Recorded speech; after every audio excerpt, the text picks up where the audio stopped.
Hello and welcome to Following on County Cricketer. I'm Jon Norman alongside George Dobell and Nick Friend from the Cricketer and Steve Harmison. There's only one place to start. It's Nottinghamshire. No, it isn't. It's Lancashire because Nick Friend's just told us that Keaton Jennings has stepped down. We did say last week a defeat against Northants would certainly raise the ire even further than it has been over the last year or so, which has involved relegation and a poor start to Division Two. But boy, oh boy, 116 for two, 161 all out, losing to Northants, who've not had a good start themselves, and now Jennings has stepped down. So, yeah, Nick, desperate times. Well, I was there for the first day at Wantage Road, and 5 days on, 6 days on, I cannot believe they lost that game. Northants was 60 for six before lunch on day one, having won the toss. Uh, and Keaton Jennings' quotes after the game, talking about how they'd missed five, six, seven opportunities to win the game, were bang on. It wasn't just the collapse in the fourth innings, it was the way they let Northants off the hook throughout, really. And Jennings has stepped down today, as you said, but they've also Mark Chilton's put out a statement this morning apologising to supporters and members for the way they've started the season. Um, they've been an absolute shambles, really, haven't they? I mean, equally they've lost once and drawn 4 or 5 games, and they're a few points behind fourth place. And Jimmy Anderson's back this week, and they're a couple of wins away, and from suddenly being back in the picture. But the manner of that defeat and the way that a team with that much quality in it has performed in red ball cricket over the last uh 13, 14 months is pretty staggering, really, I think. Um their overseas recruitment has been much better this year than it was last year, but last year it caused their relegation, really, between Tom Bruce, Nathan Lyon, Venkatesh Iyer, Anderson Phillip, who came in late and has come this year. Marcus Harris has scored 750 runs. He's on course to score 1,000 before the end of May, and he's not won a game yet. Um, it's baffling, and Lancashire fans have been calling for change. I'm not convinced that the change they were after was Keaton Jennings stepping down. Um, Well, he signed a 5-year deal in December. yeah, I I mean, I mean, mean, he's going to play, obviously, but that's quite a turnabout. yeah, I mean, um, yeah, I'm confused by it. Yeah, I mean, I'm the Jennings one baffles me somewhat. I get it. I mean, to a point, he was in charge when they went down. He's in charge now. Maybe they need a fresh voice, all that. I'd say I really feel for Keaton, and I think I've got a bit more sympathy for Dale Benkenstein than some supporters do as well. And, I know Harmy's in the same boat as I am. Obviously, far closer to him than me. But um, I don't think he's the perfect head coach. I think he's got his flaws. But I've also spoken to players in the past who hugely admire the way that he works and how much he cares, and the his ability as a cricket coach. Whether he's the best at managing upwards and the best sort of head coach in the world, I don't know, but I do think it's slightly reductive and straightforward to just say, well, here was his record at Gloucestershire and here's his record here, 2 and 2 to get, 2 and 2 equal four. I feel like there has to be more at play when you've got such a talented side so underperforming, if if that's a fair reflection. We talked about Lancashire a couple of weeks ago, and somebody got in contact with me on X, listing a huge. I can't go through it all now. I can't paraphrase it, but the disconnect it seems between those running the county and the supporters uh, seems to be extraordinarily wide. George, I mean, you probably know a little bit more about that disconnect. What's your reading of it? Well, you definitely have a point there. There's a disconnect. Okay, just playing devil's advocate. They've lost once, and I don't think there are simple answers to the problem that would be. There are a silver bullet solution. I definitely don't think Keaton Jennings was the problem, for what it's worth. Although I guess he may have been contributory. Let's get to basics. It's very hard to win your home games, as we've said before, when your pitch is as lifeless as theirs. And if you are, you're going to have a really good spinner. I'm not sure they do. Um, there is a disconnect between a group of the membership and the management. It does feel as if the management have had their eye on India more than the county ball. But I'm not sure it's quite as awful as things. We're on what? We're talking on May 13. They've lost one game. They could still be promoted. I wouldn't get things completely out of proportion, but there are some issues, and they have possibly, as a club, had their priorities at least muddled. Army? Yeah, I'd agree with that. I think if you look at the table, they are bottom of the table. But if they were to win their next game, and that's a big if, because they haven't won a game this season, and Derbyshire, who was second to lose their next game, got the same record as Derbyshire. Would be 1 win, 4 draws, and a defeat. So I'm like George. Yes, be careful on judging at this moment in time of where they are so far this season. I would say the Keaton one surprises me because I would imagine him and Dale Benkenstein are very close. Got a lot of history. Dale, captain of Durham when Keaton came through the academy. Very, very close when it comes to both from sort of South Africa as well. Their recruitment's been horrendous. I mean, from an overseas point of view, it's been poor. Even and I'm where from the coalface. But I mean, you had Saki Mahmood and John Turner available in the last. Both played together last week. John Turner played the week before, your quick bowler, and then this week they go back to 370-mile-an-hour bowlers. So you'd imagine you'd want a varied attack in any given surface, whether you're playing at home or away, give you the best chance. And it just seems as though they started, like Nick said, they started really well in this game, and how they lost it, God only knows. Only Dale and Keaton Jennings can have that. But I feel for Keaton. I've known him since he was about 15, 16 years old. He's a great kid. And he'll hurt him because he's a carer. But something has to give. But unfortunately, I'm not sure the left hand and the right hand are working in perfect work, where in harmony, like the boys have been saying. And whether it is the board or the director of cricket, or it's the management team given the right utensils to the coaching department and the captain, something seems horribly wrong at Lancashire. And there is a degree of entitlement when you look at Lancashire supporters and you look at Yorkshire supporters and you look at even Jon Norman as a Surrey supporter. There is a lot of entitlement with some of these big counties to believe that we should be at the top. You've actually got to earn the right to be at the top, and you've got to have your ducks in order. Unfortunately, like the boys have been saying, Lancashire's look as though they're going in against the wind and against each other. I think it takes quite a long time to get to this point. And again, I just say don't necessarily blame things that are happening right now. I thought for a few years, look, there are players who are excelling at other counties. Hamid would be an obvious example, but equally Parkinson was. I'm not saying he's excelling, but he's moved on. There are players who could be making a difference who have moved on, and that was partly because of the environment that was there a while ago. I thought there was something of the Victorian factory owner about the way that the players were treated for a couple of years, and maybe they're paying the price for that now. But I think some of the stuff that the members are saying about slow payment of expenses and the amount that the club have borrowed to finance hotels and stuff, I don't think that's directly the issue here. I don't think that's the reason George Bell's not scoring as many runs as we thought he would. Yeah. Well, and to be fair, it should be exciting because their youth system is always tip top, proper. You look at and I was just looking at it last week.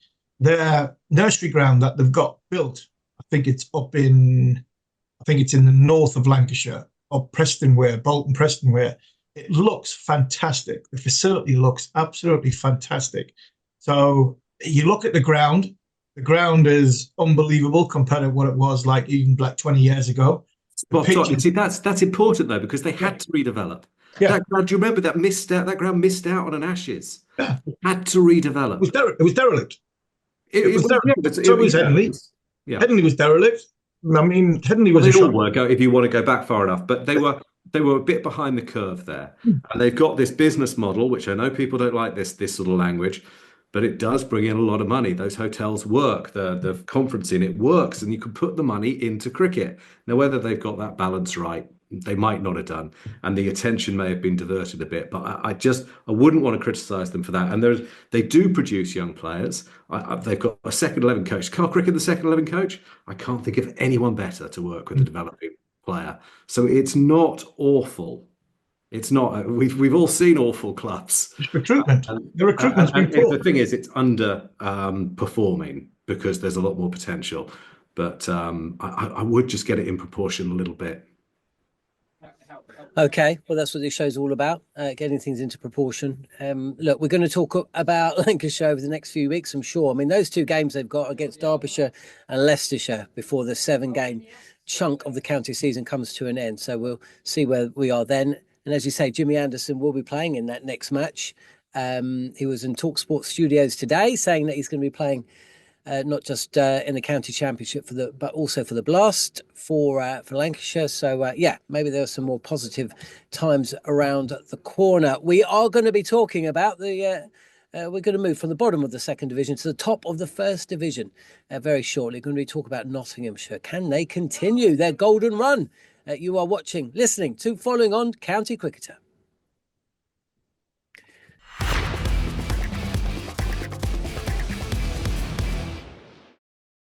This is Following On County Cricketer on talkSPORT 2 and via the talkSPORT Cricket YouTube channel. Okay, let's talk about Nottinghamshire because, they did it again. Another handsome win. They're, 12 points clear at the top of Division 1.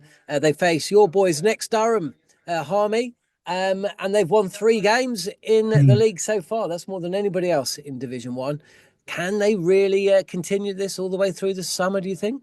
Why not? Well, look at, they've had the pace of the likes of Tongue and Pennington for the first couple of games. Tongue's getting rewarded with being in the England squad. I know Ferguson Neal played 4 games and gone away. His 21 wickets contributed to the push to get to the top. And then just as they've gone away, Mohammed Abbas turns up and rocks up and gets 5 for against these old clubs. So stories like that and, things like that, stars in a line, tend to happen when you win trophies or you become successful. And a couple of young players have put their hand up at either innings. By all accounts, young McCann really impressed. Freddie McCann impressed in the winter with the Lions. He's somebody I think, even though he's young, they think highly of him. And I know England's white ball squads have just been selected, and it's probably too early for this West Indies series, but it wouldn't surprise me if Jack Haynes is not in the island, at least the island leg of the white ball summer, come the back end, because I think he's well thought of. And he got 120 in the second innings. So they look as though they're a team that can take 20 wickets. And if you've got bowlers that can take 20 wickets on any given surface, all you have to do is get some runs on the board. And a pair of 300s in either innings, it shows you that this team is definitely on the up. Title tilt at Trent Bridge, Nick Friend? Just to echo Harmy, really, like they've got away with taking 20 wickets, which is the game, and they were very intelligent in getting Ferguson Neal over when everyone wanted him, and they were very good in having someone ready to go as soon as O'Neill's 28 days finished. So getting Abbas in, everyone knows what he can do, everyone knows what he does in England, etc. And having that sort of like functioning line of overseas seamer around Tongue, Pennington, Hutton, Lyndon James could fire for this week, Farhan, then you've got the spinners with Farhan Ahmed, Hudson White. That bit's pretty well sorted for them. And then I hope it works for Jack Haynes. I really like Jack, and I actually interviewed him last week, and he was telling me he was raving about Asif Hamid's captaincy, actually, and not just his captaincy, his batting. He said that so it's lovely to have a captain who does the toss, goes out to bat, and you don't see him until after tea. He was averaging 110 until the start of until last Friday, I think, and he's a. It won't surprise you to know that he's not some like shouting, screaming captain, but he's measured, intelligent, really thoughtful on the game. And I think that squad probably needs someone like that. I think they're a really interesting squad because if you look down the list, it's a bunch of blokes who we were all told at one point or another would play for England, wasn't he? You know, it's like, Haynes was hit for England when he was 17, 18. Hamid, even Duckett before he got back in was sort of, always talked about as someone who could be. Lyndon James is skipper of the Lions. Pennington was with England last year. Tongue's made his debut. Farhan's talked about now. Patson White was Jack Leach's concussion sub not long ago. Ben Slater's numbers are really, really good without ever being really talked about. And probably missing a couple here as well. Freddie McCann's been with the Lions, he said. And they've got a coaching staff that is used to developing young players. So it's no surprise that it's all coming together, I suppose, as much as this time last year, and certainly towards the end of last season, it didn't look like it would be. I mean, and they never even announced Peter Moore's contract extension last season because there was so little goodwill, I think, among a lot of the supporters towards the regime because they weren't having the success. But yeah, with the squad they've got, it doesn't surprise me. It's yeah, and it was nice. Yeah, so it was nice to speak to Jack about the success of having a squad, but also that sort of collective ambition they've got because a lot of them are these similar guys who've always sort of been touted for it without quite getting there. Could I give you a great stat? Ben Duckett's strike rate. Now, I know he's had 2 innings. I think he's averaging 68 with the bat. Do you want to have a guess what his strike rate is in Division 1 of the County Championship this season? Well, he did score that 50-odd in second innings, didn't he? 50 in about 28 balls or something. So I imagine it's about 160. 200. Well, I mean, those are such ridiculously high guesses that you kind of ruined the game, haven't you? It's 165.85. That's insane. The game has changed such a lot, hasn't it? And he's announced an extension to his contract, isn't he, today? And when people last year were criticising Peter Moores, remember what he's done for Ben Duckett, for example. Just one example. Ben Duckett was a bit of a lost soul when he joined Notts. And I know he had been brilliant for a while at Northants, but he had lost his way a bit. And now he's the player that he promised he might be at 19 or whatever. He's one of the few triple threats now, isn't he? How many England players play all 3 formats? Yeah, I don't know. Not very many. Harry Brook. And I think that's testament, like what George is saying, having worked with Morsey closely. I've got loads of time for Peter, but he's brilliant at getting the professionalism into people and working hard, the ethic of working hard. I think that was his criticism. He was criticised for by Kevin Peterson about coming into international cricket and how you coach in international cricket. But somebody like Ben Duckett, who probably came from Northampton, who probably didn't have the greatest of lifestyles, who probably wasn't working as hard as he needed to work to be the best version of Ben Duckett to play international cricket. And in a short period with Peter Moores over the course of 18 months, 2 years, that work ethic that Peter Moores drives and instills into you has proven, I think worth the weight in gold for somebody like Ben Duckett. So, fair play to Morsey because, he's not everybody's cup of tea when it comes to, how he goes about his coaching. But for me, if you've got a young player, a really good young player between, I don't know, up until 21, 22 years old, I think the one thing that Morsey does give you, amongst everything else, is your ability. You have to work hard at this game to be successful, and he's very, very good at that. You guys might have the answer to this, but I reckon there's 2 figures in county cricket who, if they want a player, get them. And one of them is Alex Stewart. If he phones you, you end up at Surrey. And the other one's Peter Moores. And I'm trying to think of an occasion when they've gone head-to-head for a player. I mean, I guess Surrey can also pay more, but Peter Moores is a persuasive fella. And when they've gone after, people talk about, oh, well, they just signed players. It's not as if Warwickshire, for example, God almighty, they've tried to. Yeah. They just haven't been able to get it over the line. Peter Moores is very, very persuasive and a huge part of what's going right there at Notts at the moment. It would have been insane to get rid of him last year. I mean, who do they think they would have replaced him with? Who would have better? And like Nick said before, all the players that have been talked about playing for England, they're all young. They were all very, very young when they're potential talent. And that 3 or 4 years that Moores has driven into them is now bearing fruition from a member's point of view at Notts. So, like you mentioned before, George, it's not about Lancashire. This is not what's going wrong right now. It's a build up to it. I think yeah, Notts have takes time. probably been building up to getting top of the First Division of the Championship. Maybe it's the last 2 or 3 years. They're going to miss the pace that they had, though. You know, there's no Stone, there's no Tongue now for a bit at least, and Well, they did win that. They did beat Hampshire without any, really. I mean, Yeah. Jennings, Abbas, Hutton, two spinners.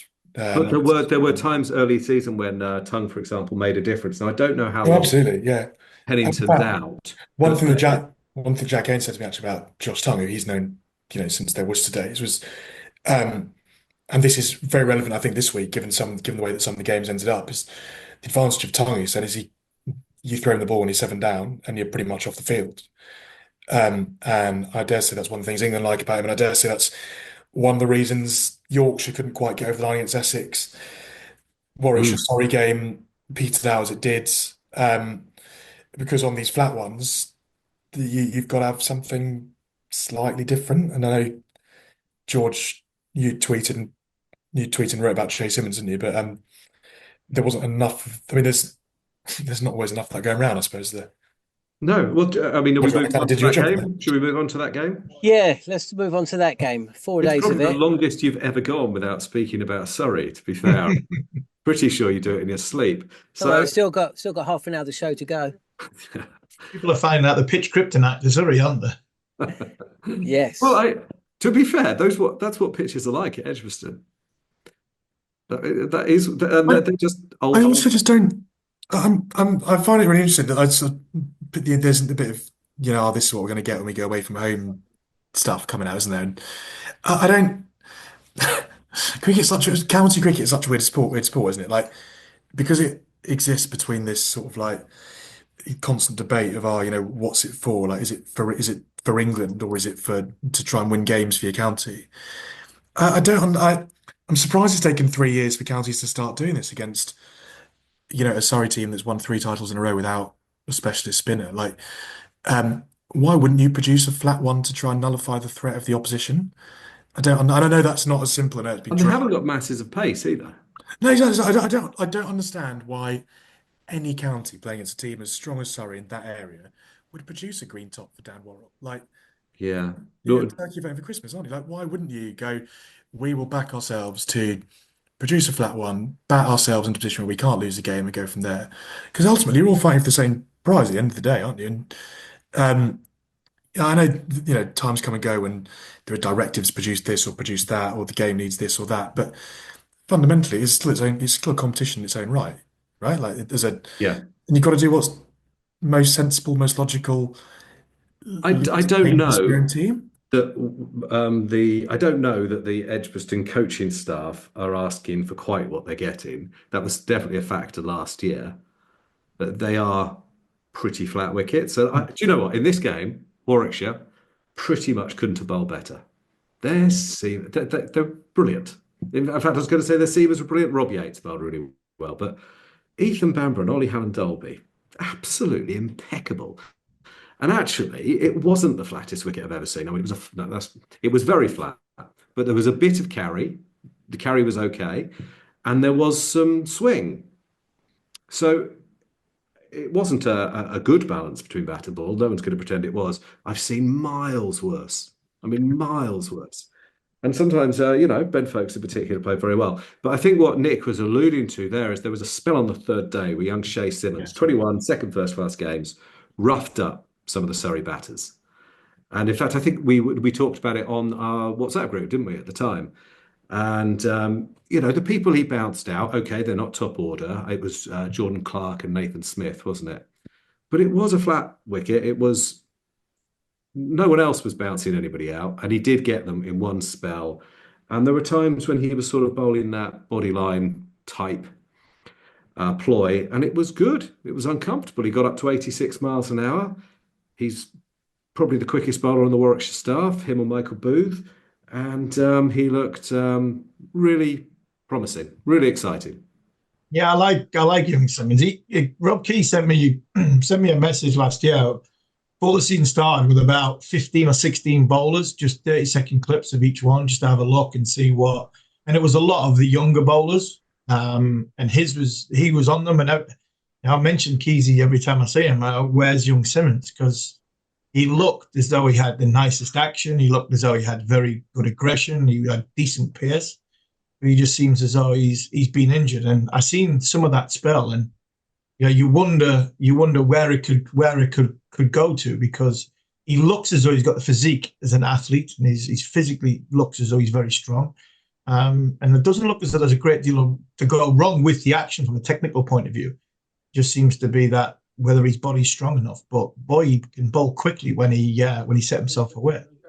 Yeah, there's loads to like there. I mean, I don't know what his skills are like, sort of with the right hand, with the wrist. I don't know. That would be an area that I haven't seen him. It looks quite good. It looks as though it doesn't look as though he loses it. He looks as though he's inside it as opposed to the outside of it.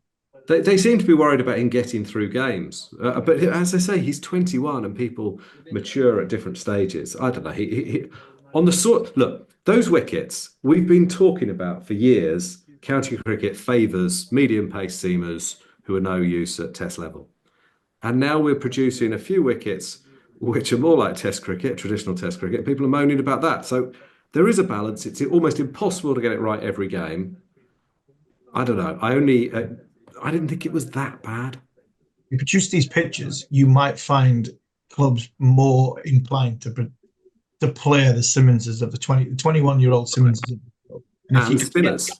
And the spinners. Yeah, another argument for another time, and I've always believed that we should be playing 10 5-day games, where the spinner then comes in even more. But for me, if you prepare good flat pitches, it means you have to prepare good young fast bowlers. And on that, it had Matt Fisher been out for naught, or Oakes out for 65, whatever he was on, Surrey would have followed on 330 behind with over 100 overs left. They were in trouble. So it wasn't a bore draw until well into the fourth day. And then it was. Let's continue this conversation on past the break. We are just pushing things slightly. You are joining us here on Following On County Cricketer on talkSPORT 2 and the talkSPORT Cricket YouTube channel.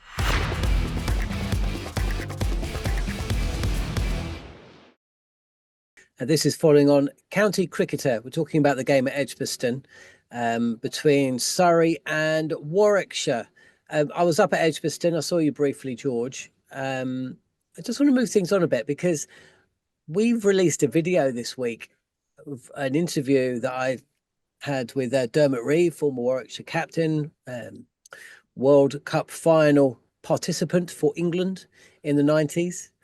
And I couldn't help but notice a picture of him adorned the corridor just outside the club shop. He's sitting aloft, hundreds of Warwickshire fans celebrating one of the many triumphs that took place at Edgbaston and within county cricket, with Dermot Reeve front and centre of all they achieved during that illustrious time. And then, as you know, because it was through your article in the Cricketer, or your piece with Dermot, that led to the interview I took with Dermot, that he's fallen on some, he's had 20 years of really, really bad times. And you can check out that interview on the talkSPORT Cricket YouTube channel. Please do so. But yeah, so seeing this image I actually took a photo of it. Such an iconic image. And I sent it to our producer, Stephen, and said, I'll use this. And then I sent Dermot the video today just to say, look, I hope you feel that the interview went as you'd hope. And it was an honest and truthful account and all this kind of stuff. And I thought, I wonder if he's on social media. And I went on to X, and sure enough, it looks like he was on social media for about a day. And do you know what picture he's used as his Twitter page? The exact same photo that I saw at Edgbaston. So it's obviously one that, means a lot to him. And I'm just wondering where he is, really. I don't know if you can tell me. He's obviously trying to make his way back in the game. He doesn't live anywhere near Edgbaston anymore. He lives down on the south coast. Is he still part of life at Warwickshire? Well, that's he's at a crossroads. And I thought you handled that interview very sensitively. It's obviously, he had sent it to me a few days ago, actually. He found it difficult and awkward. I don't think he thinks he's looking at his absolute tip-top best right now. And I think he's awkward about that. And, the honesty comes across when you talk to him at the moment. Dermot's made mistakes. There's no way around it. He's in many ways the architect of his own downfall. And he has burned some bridges on the way. So there isn't, I'm afraid, the widespread sympathy for him. I've been quite shocked by the lack of sympathy in some quarters. I'm very struck that we talk about the importance of talking. We talk about, it's good to talk, tell people if you're down, tell people if you're struggling. Well, he's just done that. And now we need to listen. Now we need to do something. And I mean it as the cricket community, because I do think he's at a crossroads. When you say he's living down south, he's in sheltered housing, having come out of rehab. I'm not betraying any confidence here. He said it in my interview, said it in your interview. He's been open about where he is. The thing is, he's full of potential. He's a man with very many positive qualities. And I'll be honest, I've begged Warwickshire to help him. I've begged. And they've given him one day's work for 50 quid last summer. I find that troubling, which is why I mention it here.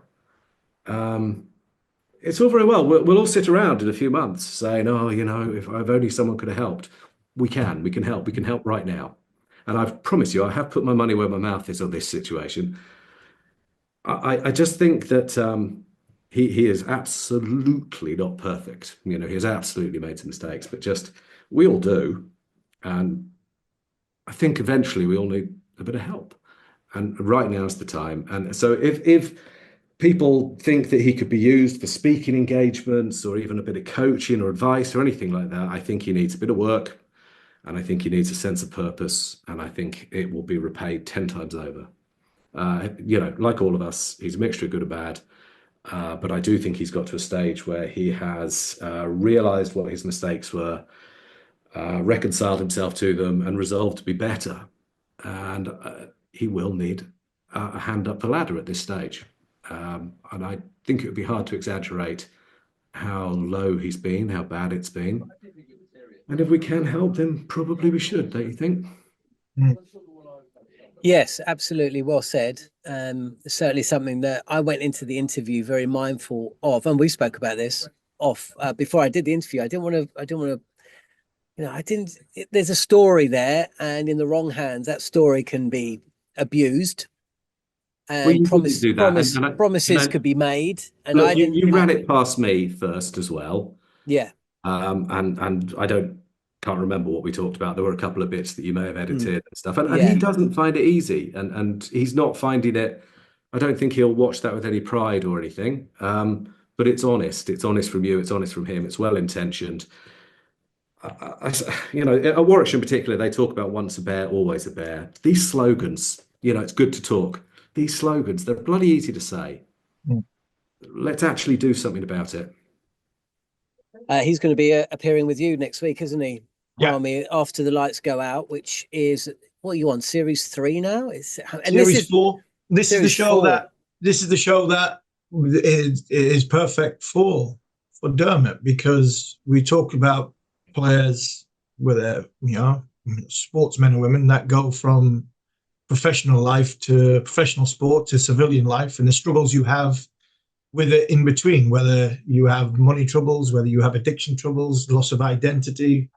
This series, we've got Leanne Sanderson talking about sexuality. You've got Marcus Stewart talking about his battle with motor neurons. So we all have difficulties when we leave, and a lot of it down to identity.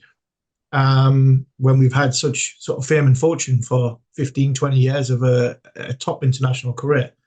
And I echo what Joel just said. From somebody who suffered really badly with mental health issues, I'm always told, speak to people, voice your opinion, let it out. Well, you're right. Dermot's talking. Maybe he's the cricketing world should listen. He's crying out for help. Really, that might be not how he's phrasing it, but that's how I'm interpreting it.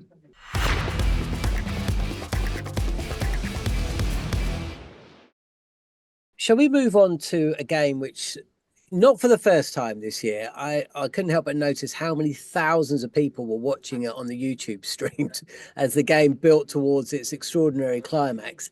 I was at Crystal Palace Sports Centre with my son. He was going through his goalkeeping drills, and I was sitting on the sidelines watching the final half an hour of the game at Chelmsford, with Essex desperately trying not to lose a wicket and Yorkshire desperately trying to take one. It was another extraordinary game. I couldn't work out what I actually wanted to happen, but in the end, Essex just about clung on, and yeah, it was just another phenomenal game, wasn't it? It was another brilliant match. I think there was Brilliant. 12,000 people watching it towards the back end of it. Of which all four of us were Yeah. included, I suspect. And it was thrilling stuff. I mean, it'd taken quite a long time to get to that stage, hadn't it? I think Critchley and co had blocked the hell out of it. And it was a slow burner. I don't know in retrospect, did Johnny Bairstow declare too late? I think they came out to bat for a bit after tea on the third day. Nah, I think he said, look, 133 overs. Yeah. A lot of overs, I know, but if you get them 9 down, I don't. Yeah. I don't. 133 overs is a lot of overs. It's a lot of overs. You're right. I think again, we've talked about Lancashire and their recruitment and struggles, and talked about Notts right at the top of the league because they've got that fast bowler. I watched Matt Revis, who was clearly on his last legs, bowling over and round the wicket, short to numbers 9, 10, and 11. George Hill, who was magnificent throughout the whole test, the whole 4-day match, got match figures of 9 for 80. They just didn't have a great deal left, did Yorkshire. Maybe the spin bowler, that's where possibly we talk about Yorkshire's recruitment on overseas, not having a point of difference is why they're not probably going to be in the top 5 as well. They're going to be in the bottom 5. But if you get 133 overs at a team on day 4, especially at somewhere like Chelmsford, which you expect to be dry and spinning because of Simon Harmer, do you deserve to win? I'm not so sure. You can't bowl them out. They'd love 6 more. I thought Moriarty, for what it's worth, bowled nicely. Yeah. I thought they played him quite well. And George Hill, was it George Hill who bowled the last over? Bowled the last over, yeah. He made them play every ball. You can't ask for more. It was just nothing in it, wasn't it? It was compelling cricket. There was just nothing in it. Big result. Nothing in it. Big result for Essex though, because because of that Somerset defeat. Well, yeah, but not just that, but they're without by a long shot their best batter and their best bowler, and they're going to be for at least a couple of weeks. And who knows what the rest of the summer looks like for Sam Cook, but we know that Cox has got this side strain, pec issue. That's a lot of runs, a lot of wickets to take out of a side. That actually, I thought particularly when you take Cox out of that batting lineup, it doesn't. There's a lot of sort of square pegs at the moment, isn't there, with Essex? With obviously when Elgar missed the start of the season for the both of his twins, they had Jai Allison and Paul Walter opening up, and Paul Walter's done every role there is in professional cricket. Charlie Allison's a kid coming into the senior game. Robin Das came in for Jordan Cox. A lot to ask of him because Cox has been, a revelation since moving from Kent. And I don't know.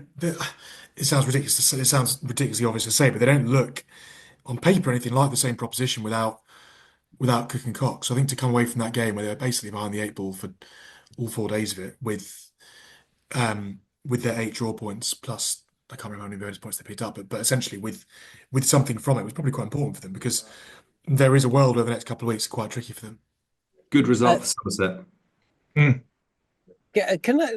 On the subject of Yorkshire, I know it's a bit left field, but Gary Balance he's been announced he's going to be part of the Zimbabwe coaching setup. Now, he's talking about Dermot earlier on in the section. He's another guy for very different reasons, has had huge mental health issues.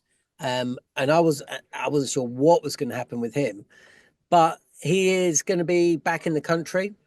And I think he's going to be part of the Zimbabwe. Is that right, George? He's going to be part of the Zimbabwe. It is. And for what it's worth, I celebrate that. I'm delighted. I hope he takes that opportunity and I hope he makes the best of it. And I think it's great. Look, obviously he was involved in the Azim stuff. And so I suppose I'm sort of involved in the position he is right now. And, hands up I am.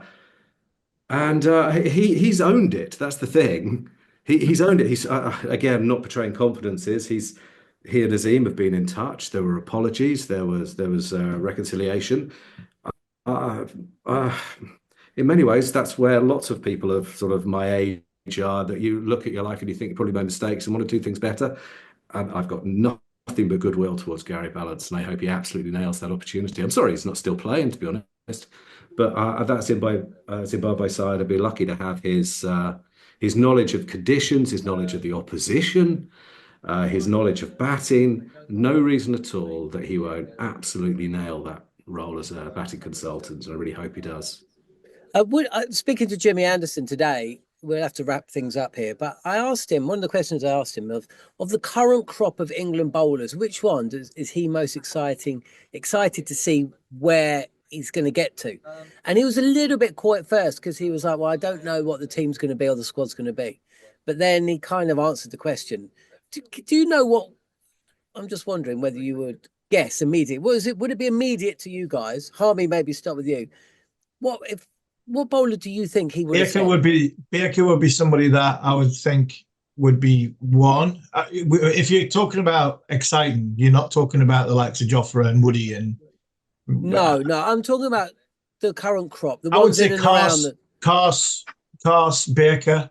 I mean, Tung's the interesting one. If you keep him fit, he plays, and he probably plays ahead of one or two who you would probably say who were first choice, because.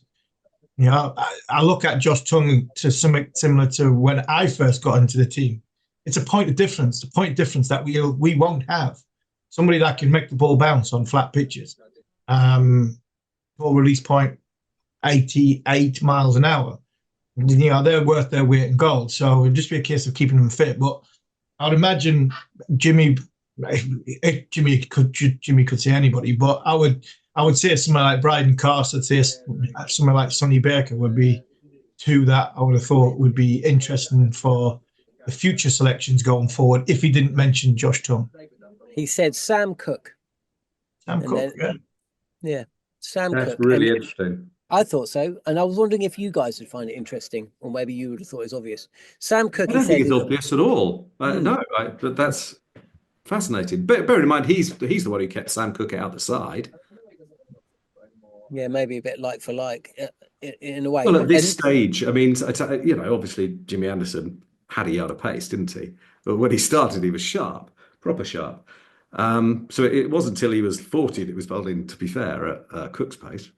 I think, but I can see a world of Sam Cook playing 2 Test matches, like we said last week.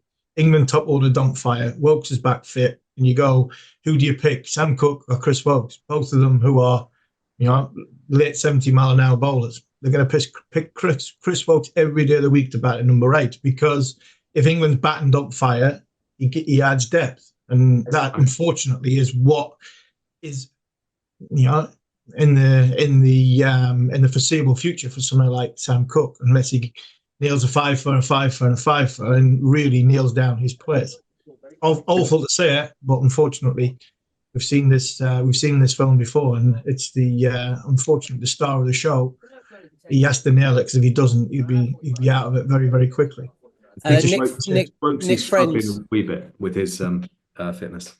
Interesting. Nick Friends also going to be out of it in about a minute. So we did have a comment on our last video on YouTube from a disgruntled viewer who was very polite, but he said, I know you guys are up against it with time and everything, but Ollie Price hit 253 and you didn't even mention Gloucestershire. So Nick, as your parting comment, I know it was last week, but can you just mention Ollie Price, 253 for Gloucestershire? I would do a show on Ollie Price, as I'm sure you know. Exactly. Me and Ollie Price at the same degree, a few years apart at Durham University, and through me, he ended up as the assistant coach of the Argentine cricket team for a year. So we go a weirdly long way back. He's really, really good, Ollie. Like slightly different breed for like your modern day early 20s, number 3, very organised against pace, sweeps, reverse sweeps very well against spin. Really intelligent bloke, and has just got better every single year. Did really well. I think impressed a fair bit on the Lions tour to India last, what was it, 23 and 24. He is really talented. He's got 200s this season, a big double hundred and another 100. And his brother Tom, who we've mentioned on here before, is a really quality seamer. And if he stayed fit a bit more in the last year or so, you'd probably have heard a bit more about him as well.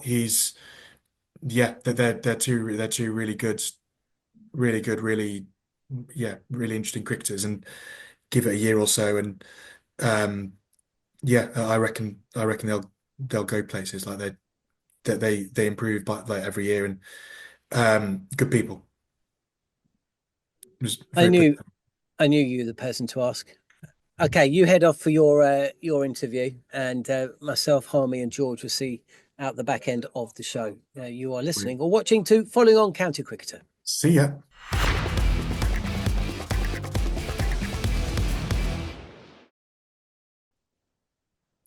This is Following On County Cricketer. We haven't just lost Nick Friend, we've also lost Steve Harmison. He's headed over to do an interview with David Visa, who's just come back from the PSL and may well be heading back to the PSL. I'm not exactly sure, but that interview will be on the Following On podcast, which you can download or listen to on your podcast feed or hear on the talkSPORT Cricket YouTube channel.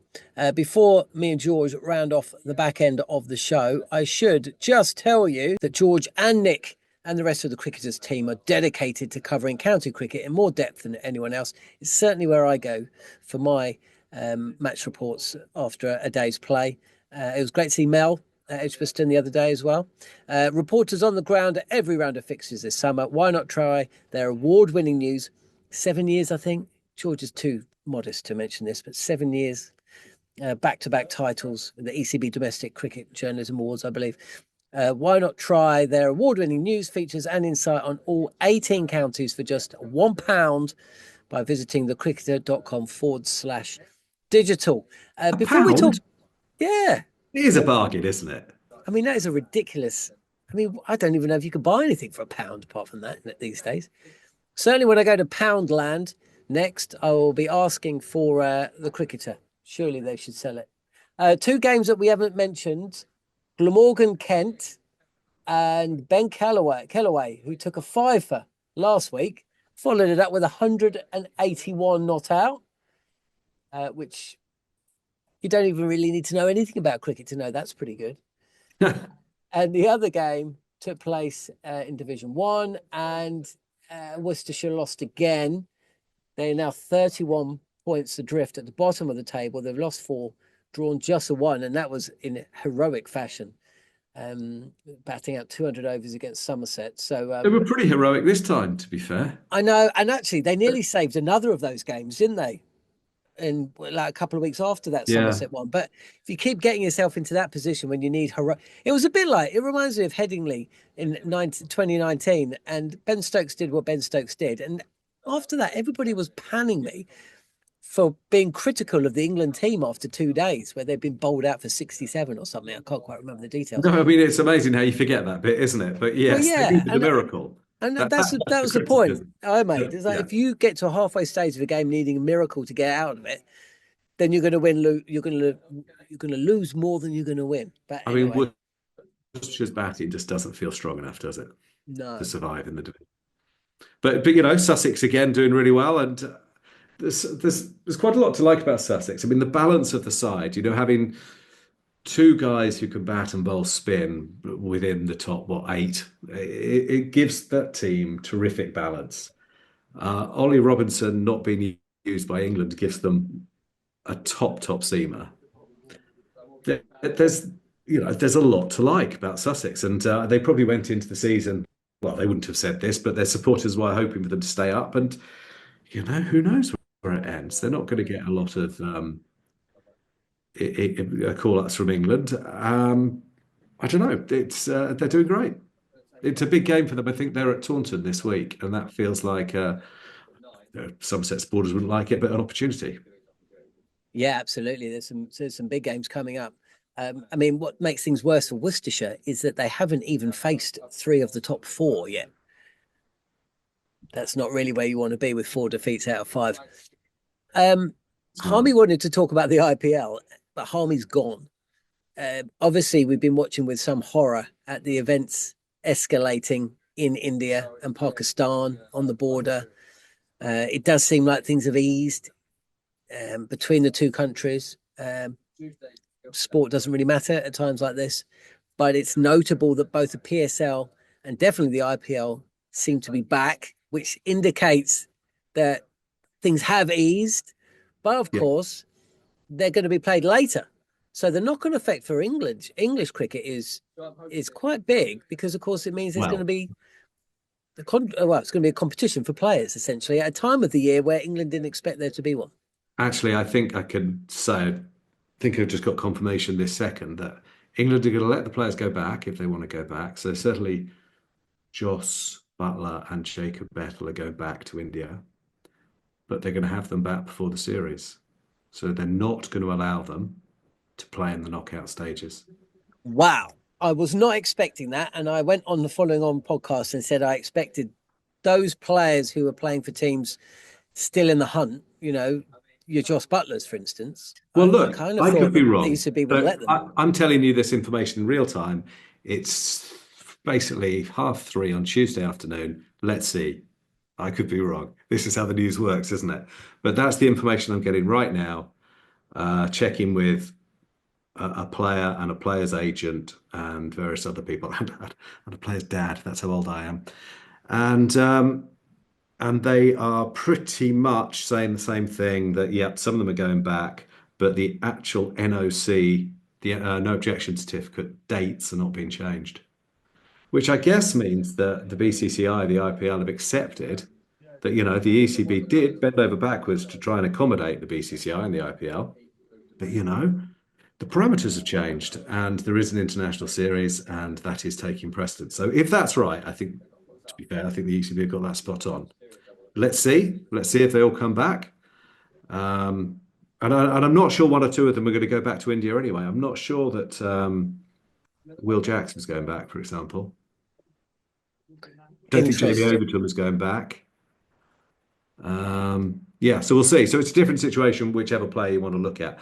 But I think that Joss, bearing in mind Joss Gujarat, who are top of the table, you would expect them to be involved in the knockout stages at this stage, wouldn't you? So if he comes back to play, that's a very interesting development. Rotor Watch isn't going to be nearly as interesting this week. And also, you won't know because you won't have Nick looking at the schedules telling you where you're going to be. No. I'm in London Wednesday, Thursday, and I think I'm taking the train on Friday morning to Taunton. Sussex, Somerset, the other way around. What's happening in London this week, Wednesday, Thursday? What day is it? I don't even know what day it is. It's been... I'm looking around a flat. I mean, is that of interest? Yeah. I'm doing I'm going to Roland Butcher's book launch on Wednesday night. Oh, okay. And, excellent. Got an event with the Taverners where, on Thursday night. Wow. Inside cricket. What am I doing? I might go to Beckenham tomorrow. In fact, I am going to go to Beckenham tomorrow, although that'll be today if you're listening because it's Wednesday, to see Surrey women play. And then it's my birthday at the weekend. So very nice. Yeah. So I will be keeping an eye on things at the Oval. Big one? Maybe. It's not, is it? It is, yeah. Yeah. Is it really? Yeah. Well, you look good on it. Thank you, man. You too. So yeah, I'll be keeping an eye ruefully at the FA Cup final because it was supposed to be Fulham playing in first FA Cup final in my lifetime on my big birthday. But unfortunately, we got knocked out by Crystal Palace and they are playing in the FA Cup final on my birthday. So I'll be kind of cheering them on, I suppose. And then next week, Test cricket's back, George. Nice. And I'll see you there, won't I, in Nottingham? Absolutely. talkSPORT going to be commentating. Of course. Brilliant. Yeah. Where are you staying out of interest? Oh, you'll have flats, won't you? No. We're at the, we are where we are. I don't want people, turning up wanting, cares, autographs. No one's listening. Should we do lost property? Have you lost anything? George, I don't want to be leaving the hotel in the morning and get to the ground late because I've got to be signing so many of those little cricket bats. Who Are do we you still think recording? who do you think they'll think you are? Diddy Haman? Yeah. Do you know? Yeah. Lost property? Anything? No, but big thanks to big thanks to Tahim who brought back my tripod from Headingley.